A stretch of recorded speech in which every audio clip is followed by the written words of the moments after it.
for much of the season, but have sort of had a resurgence now, and we will be seeing those. Yeah, and this matchup is actually pretty close. We were talking about this a little bit yesterday. If Tempered Steel draws Tempered Steel, it's really good for them. But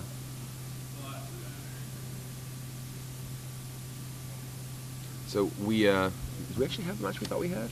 It looks like we have Mono Red with Michael Tabler on the left of the screen, and then on the right, the deck list that we have here for Chris Lewis seems to indicate that he is actually I think there's just blue-white control. So Chris Lewis was not in the top 8 of this tournament. Yes, I believe we have the wrong name and deck list. Blue-black control, aka turn 1 plane signal pest go. Yes. So we had it right, and the deck list we were headed apparently was not the correct one. I have the deck list online though. We'll look at this Tempered Steel deck. Thank goodness for the internet. So Chris Lewis chooses the correct planes for his Tempered Steel deck, and it's also not Chris Lewis. I believe it's who is? Oh no, it is Chris Lewis. It's just I actually believe we just got a different Chris Lewis. I believe we got a necklace for a different Chris Lewis who's here in the top 8. List looks pretty stock. He's got a lot of things you expect to see. Only 3 Glinthawk Idol, which is a little low. 3 Porcelain Legionnaire, which a lot of people cut. 4 Glinthawk. 3 Contested Warzone, which they don't all have. One thing that's actually notably absent from his main deck is the card Spellskite. Spellskite's a card that can make the mono red player just go crazy, because so many of their cards, like Lightning Bolt or Burst Lightning or any of these removal spells, can't really kill a Spellskite.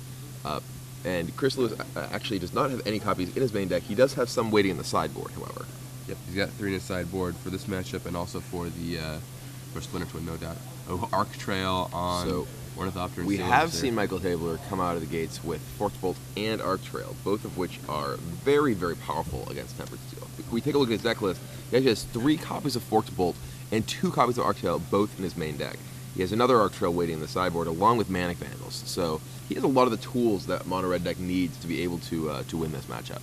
Yeah, I mean, some of the older Mono Red decks without those cards might have a really difficult time. Of course, one of the breaker cards you can draw in this matchup is just Tempered Steel. The card Tempered Steel is by far the most important card for the white artifact player.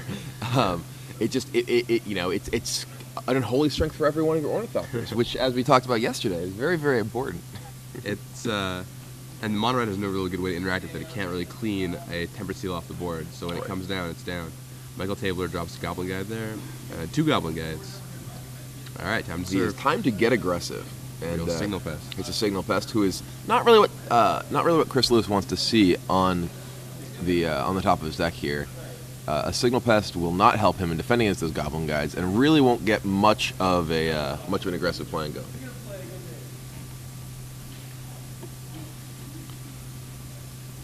So Michael Tabler looks to fetch, and he plays a Grim Lavamancer. Grim Lavamancer is another card. It seems like we're just rattling off cards that are problematic for Tempered Steel, which really is the way that a lot of these Mono Red decks are set up.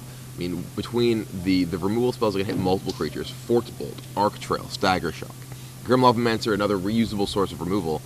Tempered Steel is really, really very heavily reliant on actually drawing its namesake card.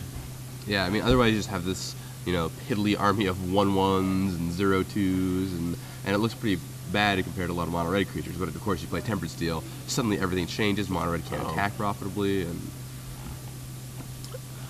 and in Block Constructed, Mono Red versus Tempered Steel was one of the sort of key matchups, and in that format, Arc Trail was legal and wasn't even very popular against the Mono Red decks, just because Arc Trail just because Tempered Steel was such a big deal. If you couldn't actually kill their creatures after they played a Tempered Steel, in that format, because everyone was prepared for Tempered Steel, the Tempered Steel decks often played a lot more cards like Origin Spellbomb that could give them card advantage and let them sort of grind through the removal and find Tempered Steel easier too. Right. So in Standard, the decks are much more sort of streamlined and aggressive, because they don't have to fight through the same sort of hate they did in that format. So Hero of Oxid Ridge comes down for Michael Tabler, and that's going to push through a levy of damage on Chris. 4, 5, 6, 7, 8, 9, 10, 11, 12 points. So drops Chris to 3. It's going to be pretty hard pressed to win this game. And I would not be surprised if you just start picking up those pretty planes. They are nice planes. All right, yep, and that's that. Michael Tabler takes it down. So a very quick game one. And not really too surprising. This is a matchup that both decks are very, very aggressive, and they can certainly each come out to a blazing start that can put the other in quite a bind.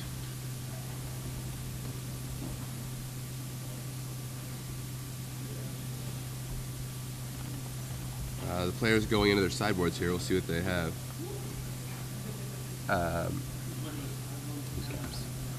We'll see what they have. Let's see. Michael Tabler has a couple Dismembers he can bring in. 3 Manic Vandals, which are going to be huge here.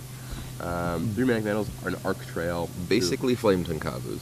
It'll be interesting to see if he chooses to bring in Dismember. Yeah, I mean, it's just another removal spell if he wants it. He may or may not. I don't know that his deck really needs a Dismember.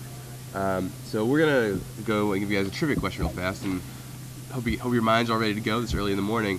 If you don't know how this works, pretty simple. We're gonna ask you a question. You're gonna respond on Twitter using the hashtag SCGPremium. We'll go through all the people, give the answer correctly, and choose one of them to win 6 months of premium. We'll give away 3 months in the quarterfinals, 6 months now, and a year in the finals of both tournaments. So you have a chance now, as well as later tonight's. Now, one of the big decks from the standard format has been Cobblade, but they've been cutting one of their namesake cards recently. We talked a lot about this yesterday. A card that was really integral back in the Stoneforge Mystic days that the top 8 list here had, but a lot of them have been cutting. Which card was that? Tell us, and you could win 6 months of free premium. So we'll think Manic Vandals definitely come in here. Yeah, I mean, Dismember probably. Dismember is sort of an odd card because it's a removal spell. But I mean, just look at this list here. Look at all these removal spells. I think the weakest cards are probably Hero of Oxid Ridge and Shrine of Burning Rage in the main deck. The Chandra's Phoenix is okay. I mean, he has a lot of cards that are just very, very good here. A lot of efficient removal spells, all of which he's going to certainly want against the Tempered Steel deck. And now Manic Vandal certainly comes in, Arc Trail certainly comes in, right? And that's about the whole of it. I think that he could bring in Dismember, but it's not really a matchup where he wants to be taking damage for using his removal, and it's not like he specifically needs the Dismember effect. He might want it if he knows his opponent has Spell Skites coming in, just because it's very important for him to be able to remove Spellskite. But he's bringing in Manic Vandal that does that as well. Let's take a look on the other half, Tempered Steel. Spellskite coming in for sure. 4 Core Firewalker. Now that's certainly a big one. And 2 Refraction Trap.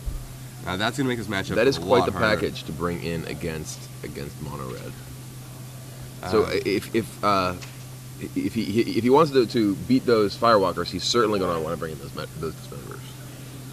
Yeah, I think he has to bring in the Dismember. I think he needs to take out some number of contested war zones.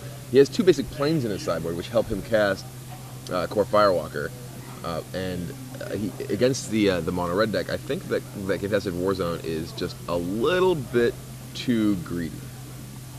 Yeah, I mean, I think that's why the planes are there, just so you can take out war zones, right, bring in planes, and make sure you don't get messed up with your war zones. Yeah, I mean, in a lot of the again the block decks that were playing Tempered Steel, they would actually often have extra lands in their sideboard, so they could board in cards like Hero of Bladehold and Indomitable Archangel, and often they would be also removing their contested war zones. Yeah, definitely. So yeah, I think if we know that Michael has to bring in these Dismembers now, how do you think that changes the sideboard? Because with 4 Firewalkers, Dismember absolutely has to come in. Yeah, for sure. So I think that now that I think there's 6 cards that he wants to bring in, I think it's actually a pretty clean cut. You can take out the Hero of Oxid Ridge and the Shrine of Burning Rage, and go up to those 6. That said, Shrine of Burning Rage is another one of his ways to potentially deal with Core Firewalker, so he may want to keep more of those in. Yeah. So I could see cutting some number of Chandra's Phoenix. It's not really a creature attrition matchup, and his opponent doesn't really have removal other than Dispatch, which isn't gonna let Phoenix come back anyway. Is Dragon Lord good here? Dragon Lord's kind of interesting here because it's a totally reasonable guy. just as a 2-cost 2/2. As a 4/4 flyer, it actually stops a lot of the cards in the Tempered Steel deck, even with Tempered Steel in play. And his deck is actually reasonably well set up to keep Chris Lewis off of Metalcraft, so Dispatch actually can't just kill it. So we are back in game 2. Chris Lewis on the play has a Signal Pest on his turn to go with his Pretty Plains, and Michael Tabler opens with Scalding Tarn into Mountain, and we will find out what his turn 1 play is in a moment. See if he's got a Grim Lavamancer or something. Really. And that is in fact what it is, an old school Lavamancer. Yes, the only way to go when you're playing with Lavamancers. And ships back to Chris Lewis, who plays a Core Firewalker. Did not keep the hand without a good reason. And so while Grim Lavamancer may be trouble for the Tempered Steel player, Core Firewalker is serious trouble for Mono Red. These players should know their opponent's deck lists. The deck lists have been up overnight, so unless they just decided to sleep all night, then which you can't blame them for, I suppose. I could not blame them for that. This is true. Quite a bit on the line here, actually, for Michael Tabler. He came up and talked to me yesterday. His rating was like 2045 going into this tournament. And, oh, wow. And the ratings cut off for Worlds is in a couple of weeks. And he was talking, I'm like 6-0, should I drop? Like, what should I do? And I was just, and he just kept playing. He's in the semifinals now. If he takes down this tournament, he might be ratings qualified on Worlds. So there's actually quite a bit on the line here. And perhaps Planeswalker points qualified for Honolulu. Yeah, exactly.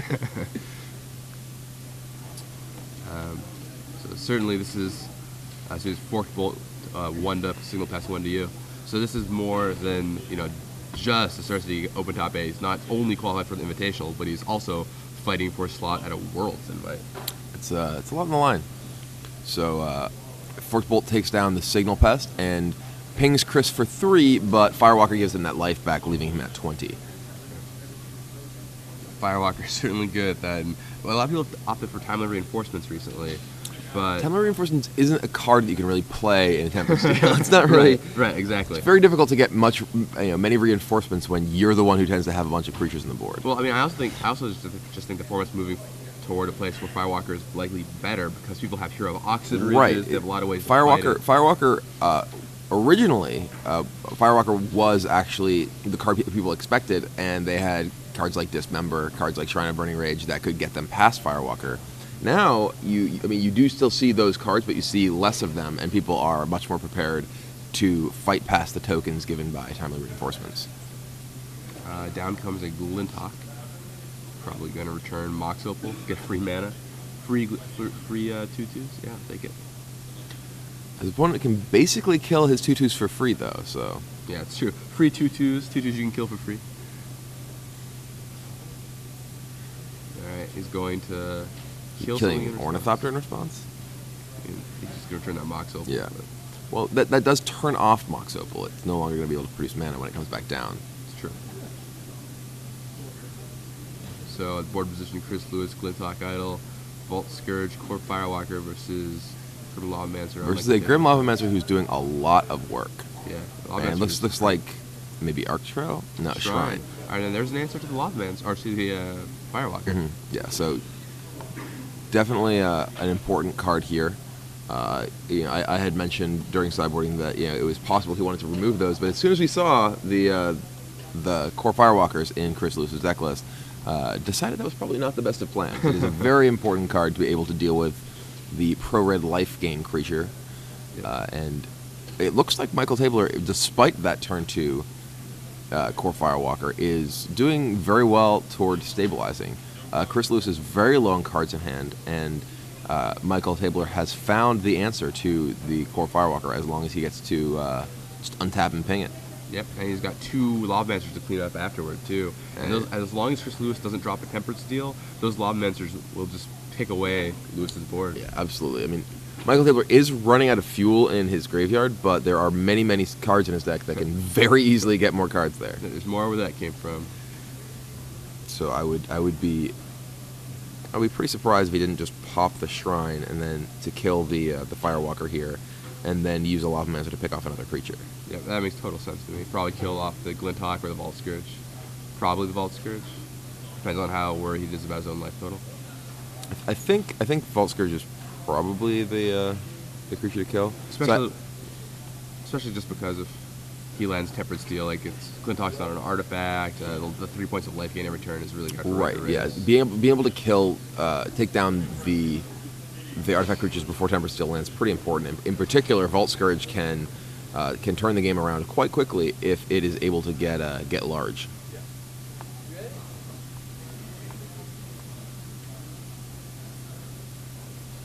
Let's see. So Michael Tabler, despite what we think is shrining the Firewalker, is correct. He's still taking his time thinking about it. Maybe he wants to do it on Chris's turn potentially. Does Chris have any instant speed ways to mess with him? Let's see. It doesn't look like it. I mean, yeah, there's nothing that would stop that from working.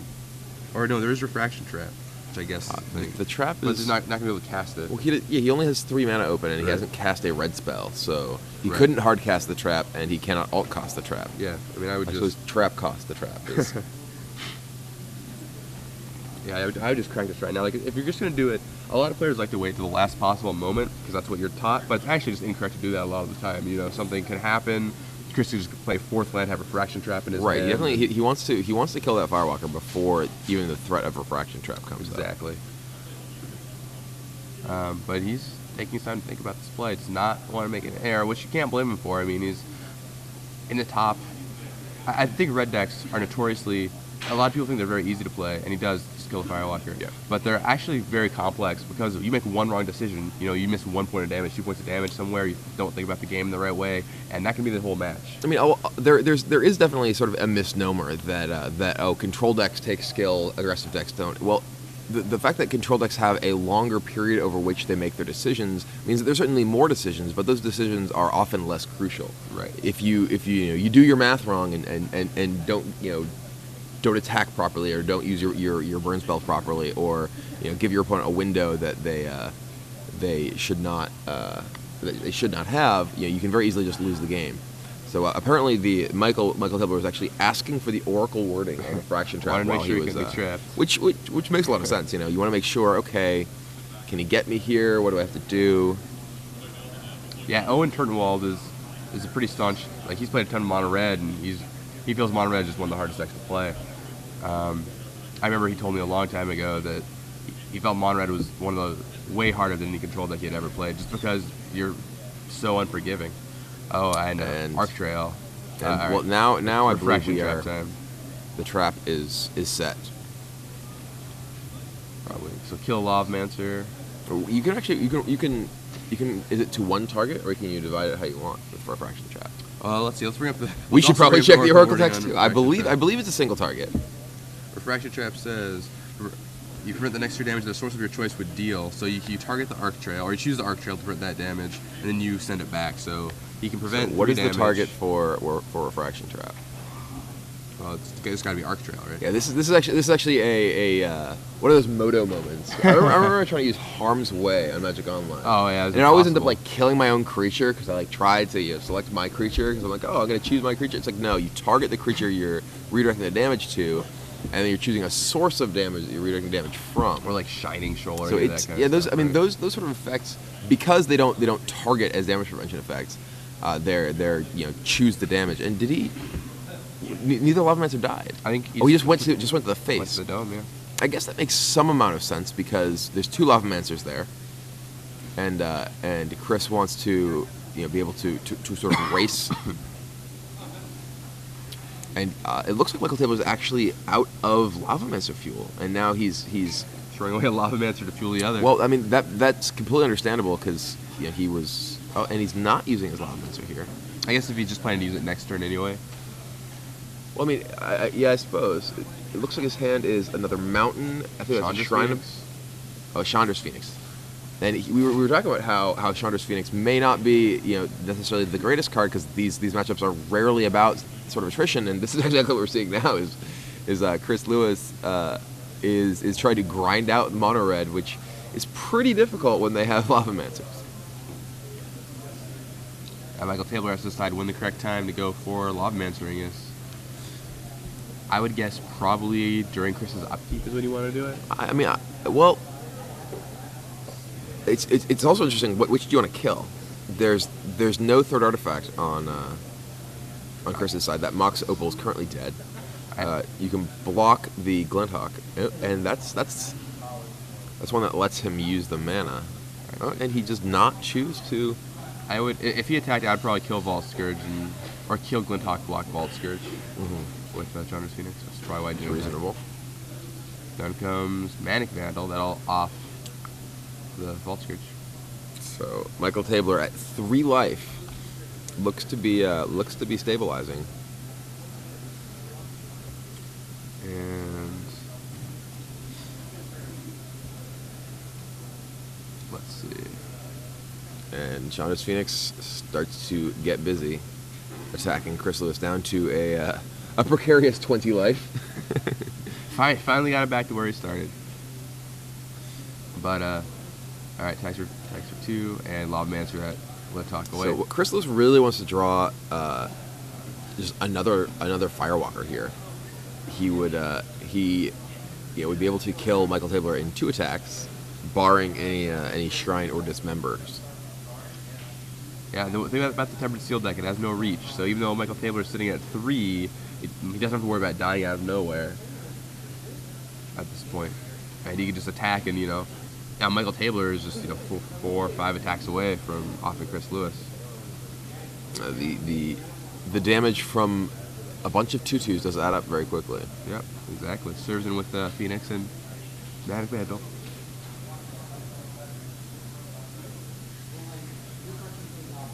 Chris Lewis sitting at 16 now.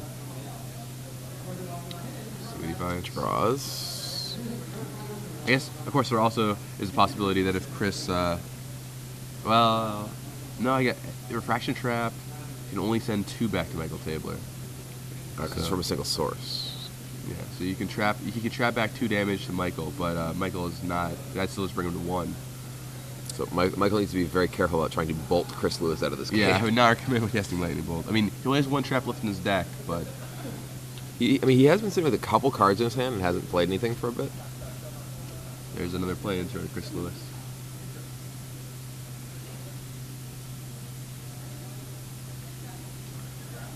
At what point does that Lavamancer start getting in there? Because, I mean, it's not like Chris is going to have a haste creature. Well, Lavamancer right now is, if it attacks, it could die to Inkmoth Nexus. And Lavamancer is theoretically holding off a number of cards from Chris Lewis's hand. Theoretically, although, I mean, Michael has no fuel in his graveyard. That's true, yeah. And I guess it doesn't really change the clock that much. Because, you're just doing things in increments of 4. Right. It would be if it attacked every turn beginning from when he was at 20 life, it would be a 1-turn change in the clock. Yeah, there's a Scalding Tarn, but Scalding Tarn is kind of interesting because if he cracks it, that brings him to 2. That puts him in a Refraction Trap range. But does provide Lavamancer with more fuel though. So Michael Tabler just sending back Vandal.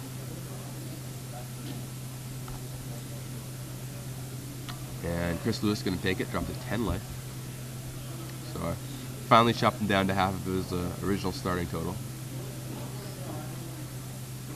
So Chris could potentially win this game with a Dispatch, just to tap that Chandra's Phoenix.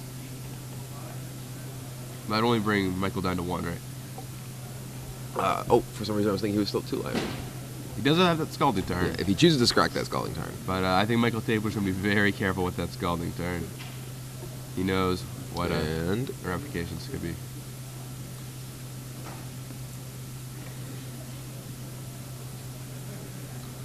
Chris Lewis flicking a few cards back and forth in his hand.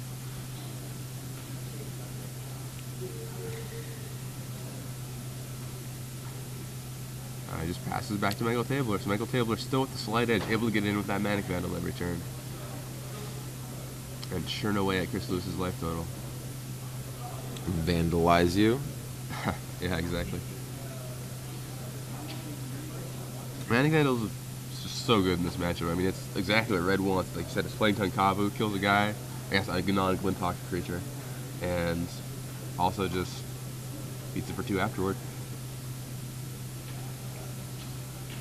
Wait for a red deck to get card advantage. The red deck seems to be quite well poised to get card advantage in this matchup.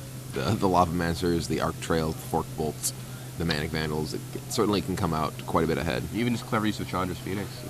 Yeah, absolutely.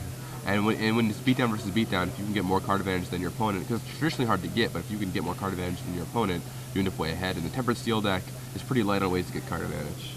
And by pretty light, I mean just doesn't have any. I think. Can't think. He does have a Shrine of Loyal Legions in his sideboard, yeah, but I don't think we saw those come in. Yeah, I doubt he has those in his deck right now. Okay, another fetch land.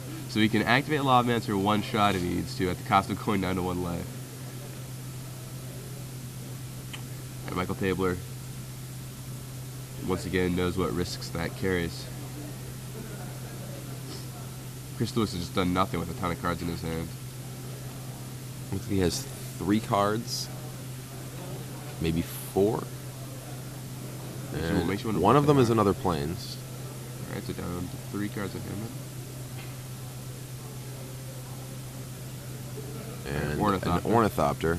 He really needs an Unholy Strength right here. I mean, I think if he attempted still, it'd be on the board already. Yep. And he just shifts back to Michael Tabler. Draws his card. Oh, Manic Vandal. That makes sense. Manic Vandal and Ornithopter. Ornithopter down. It's really just kind of the rub-ins. Like, I just have this Manic Vandal for your Ornithopter.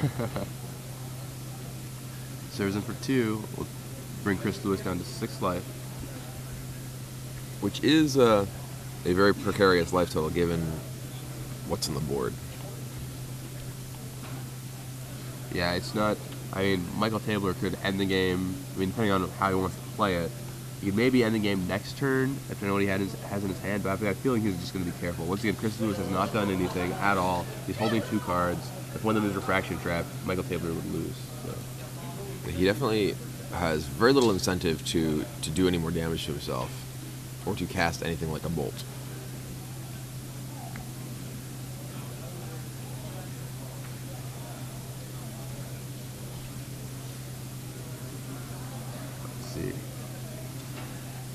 Michael Tabler also has 2 cards in his hand, correct?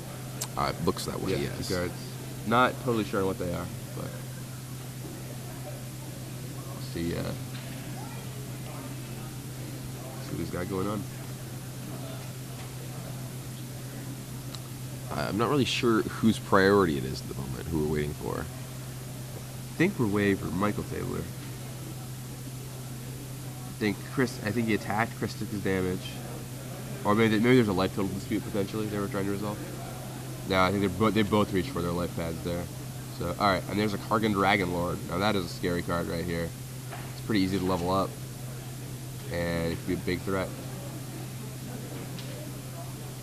They don't really need a big threat here. Any of his threats are really enough to end this game. Yeah, I guess that's true. Actually, you kind of don't want a big threat, so you can't be Refraction Trapped out, right? That's kind of funny, yeah. You kind of want the opposite of a big threat. It's like, I'll let that guy through, and he'll kill you.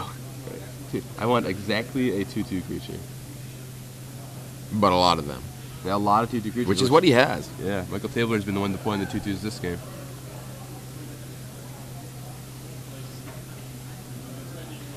So Chris Lewis in the tank. It looks like Michael Tabler only has the 2 fetch lands open right now. Yeah, Michael Tabler just has those 2 fetch lands open. But doesn't Chris Lewis down to use any. Yeah, 2 cards in hand with another Plains. And Michael Tabler should be able to win next turn. I think it's very likely. Assuming he wants to go for it. If he just wants to continue to be diligent, he really has no reason not to wait another turn. That was the word. Okay, oh, he's going to level up Dragon Lord all the way. I guess the worst case, the game is a draw. Alright, crunch. Well, this could actually go very badly for him. Yeah, I didn't expect him to make that play. Oh, the tapping forward. Does he have it? Yeah. I will trap that, and then I'll block. Michael Tabler just took a game that he pretty much had into a draw. He was playing so well around it, too. This is... Well, Chris Lewis needed to block here. He hasn't actually blocked yet. And if he doesn't block, he can die to... Oh, he can't die to Lava Mines. There's nothing in the yard. He can still get bolted, though. So, when the damage resolves, if Michael Tabler... if he gets Chris Lewis to low enough life total that he will die to those Manic Mantles, then it will be a draw. But as it stands, Michael Tabler will be the one who is dying to Refraction Trap. Wasn't that Dragon Lord huge right now? It is, but... Isn't that 10 damage? Right, but if both players go to 0 at the same time... So he prevents 5, you're right, he blocks 2, throws 3 of it back to Michael Tabler, so that's 5 prevent from the Dragon Lord, that's 3, 4, 5, 6, but then he can pump it twice, so it'll be a draw, right? Refraction Trap, oh, sure, yeah. Yeah, the Kargan Dragon Lord. For some reason I was thinking it was like honorable passage, it was preventing all the damage. Oh, no. Just 3 of it. Oh, man, I felt like Michael Tabler was playing so well around that Refraction Trap, too. And then he just, I mean, dragons are pretty sweet. Like, you can't blame him. He just wanted to go big. I mean, it's like, check it out. I got an 8/8. And I think it's dawning on Michael Tabler. I believe like, it is. What just happened? I believe this game is going to end in a draw. I mean, I guess it's not the worst result Michael Tabler could have had, but considering he was, pretty much had the game won, that's a little awkward for him. Yeah. He's gonna have to work a little harder. He's trying to figure out if there's any way he can win this. No. The way is to untap your mana. Yeah, all he had to do was just not level his Kurgan Dragon Lord. It's kind of funny how that goes. It's like, I mean, dragons are dragons. I mean, your man knows a lot about his dragons. You can't blame him. I mean, it would be hard for me to resist, but I think I would have been able to. But you can't know for sure until you're there. Yeah. I could have a dragon. Do I want a dragon? I kind of do. I think they're just sort of trying to figure out how this situation is going to resolve. Not well for Michael Tabler. Kind of looking around, trying to piece together the board, figure out what's going on. Once again, this is a big match for Michael. If he wins this tournament, he'll probably qualify for Worlds on rating. So, the last tournament where the current rating system is going to make a difference. So, I'm not really sure what if they're just waiting on Michael Tabler to figure out if he can do anything. I mean, I don't know what he could possibly do. I mean, I'm sure he's just. His hand is Mountain Searing Blaze. Yeah, he would literally have to kill Chris Lewis. And it looks like they're packing up to go to Game 3, but it is a Game 3 that's sort of a Game 2, because that's still 1 game to 0. Wow, we do not see this one very often. Let's see if Jeremy can whip us up a draw image on there. The actual draw is very, very rare. Usually when people draw, it's it's an unintentional draw, or it's an intentional draw. It's not usually we're both dead draw. Right. I mean, the only time I've done that is with Deathcloud. We have some really interesting situations. Deathcloud can definitely draw games. Earthquake, sure. Yeah, those cards are actually very tricky because you get into these situations where the board state is such that you can either guaranteed draw the game, right, or play for the win and potentially lose. So the question is then, well, should I draw this game? Should I, or should I just go for it? Should I play in such a way that I Earthquake next turn, but if he has both, he kills me? But Michael Tabler just cannot believe himself right now. Look at that. I mean, that game was definitely very weird because it by the fact that Chris Lewis had so many cards in his hand for so long and wasn't really playing much of anything out. I mean, I was certainly putting him on the Refraction Trap, and it did seem like Michael Tabler was as well. And yet that last turn, he was he fell to the siren song of the gigantic monster and just had to get in for 8, which spelled his doom. Yeah. What? A very automatic thing to do, level your Dragon Lord. But I think if he doesn't level it, he just has him, right, that turn? I believe so. Yeah, because his hand was Mountain Searing Blaze. You could have went just Mountain Searing Blaze, Well, Searing Blaze I guess too. Casting Searing Blaze is a very bad idea. Right. It can't poke through 1 damage, but so you have Lavamancer plus. I think you just want to ship your guys. Yeah, just ship all your guys, and then because Chris Lewis was at 6 life. If you just attack with all of your 2/2s, he's dead. Right. I mean, he can Refraction Trap 2 of the damage back somewhere, but then you're fine. Right, and he's lost his guy. And if he Refraction Traps, you actually have the opportunity to use your Lavamancer, or even just Searing Blaze in response to the Refraction Trap. And Michael Tabler knows that he only has 2 refraction traps. So by the time he's used the second one, he doesn't have to worry about that card anymore. I think the way he would have wanted to attack that last turn would be play his mountain and just attack with all of his 2/2s. Yep. Because then he can respond to refraction trap with Searing Blaze on Glinthawk Idol to win the game. To kill his opponent. And yeah, none of his damage sources do enough damage to kill himself. Yep. Michael Taylor beating himself up, but he's played pretty tight coming up to this point. See if he can still pull out the match. Both games have looked really high in his favor so far. Both games have definitely been very much Michael Taylor's games. He was completely in control in game one. In that game, he certainly he took a lot of damage early, but managed to stabilize. And he has just a lot of the very powerful cards against the Tempered Steel deck. And Chris Lewis is going to... We haven't seen him actually draw Tempered Steel yet. I was going to say. We still haven't seen Tempered Steel, though, which would certainly change this significantly. Right. One card that I actually think is potentially a pretty interesting card for Chris Lewis to sideboard in is Shrine of Oil Legions. We have seen Michael Tabler have the Manic Vandals to potentially deal with them, but that's his only way to deal with them. Core Firewalker comes down for Chris Lewis. Michael Tabler starts off with just a Teetering Peaks himself. So Michael Tabler not off to the races that quickly. I think he's got a Dismember at the front of his hand, though. That Dismember will probably take down that Firewalker. That is a pretty much the goal of Dismember in Michael Tabler's deck is to kill Core Firewalker. Can't blame him. This card's certainly pretty problematic. And Michael Tabler will drop to 16, but that Firewalker will clear off the board. Chris Lewis also had no 1-drops, no Memnites, no nothing like that. So it's possible he kept a hand that just had Tempered Steel and no action, or a bunch of Firewalkers or something. We'll see what he goes for this turn. Well, Firewalker number 2. Yep. So one of the interesting things about the Tempered Steel deck against Mono Red is how important the card Tempered Steel is, and the sequence of plays that you want to make if you actually have Tempered Steel in your hand. I was actually talking with Patrick Sullivan back when M12 first came out, and Tempered Steel was one of the more popular decks that it is now, and he was saying that whenever he played against Tempered Steel decks, they would always just play out all their guys, and he'd just kill them, and then they'd play Tempered Steel and have nothing. But the games where they just said, go, Tempered Steel, guy, he never won. Kind of like what just happened here. He went Tempered Steel, Ornithopter. You definitely, and Chris Lewis is definitely on point with this. You want to get the Tempered Steel down before you play your Ornithopters. They need to be pre-Unholy Strength. So they can't just get killed by Arc Trail or Forked Bolt. So now we saw Michael Tabler in the previous games really dominate Chris Lewis's creature base with Arc Trail, with Forked Bolt, with Grim Lavamancer. With that Tempered Steel down, that's just not going to happen.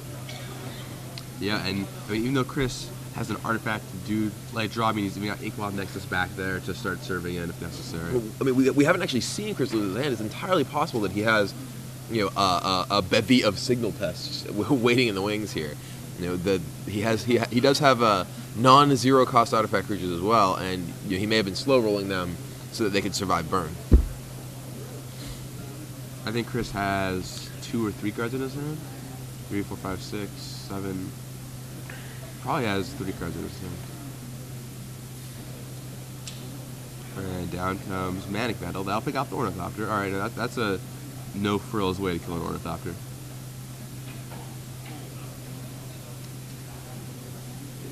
And let's see what goes on for Chris Lewis here. Yeah, so after throwing away game 2, Chris Lewis, Michael Taylor does not want to lose this match, but Chris Lewis is certainly in a really good position here. Another Firewalker, wow. Yeah, without any artifacts, I figured Chris must have kept the Firewalker every hand. And this is one of the best draws that Chris Lewis can possibly have. Tempered Steel to protect all of his artifact creatures, Core Firewalkers to make it very difficult for Michael Tabler to really advance his board in any way. Yeah, and now Michael already has 1 Dismember, so he's got 4 Shrines and 1 Dismember left. I don't think he has any in his hand. We haven't really seen any. No Dismembers, and I don't think he's got a Shrine either. Plus, those Firewalkers are just plucking away at his life total. Right, Michael Tabler's already down to 10. Those Firewalkers are not only keeping Chris Lewis from having any threat of being burned out, but also taking Michael Tabler's life total down very, very quickly.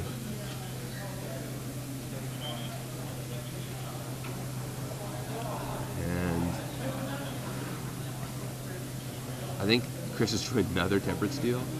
Serves in for 4. He'll drop Michael Tabler to 6th life.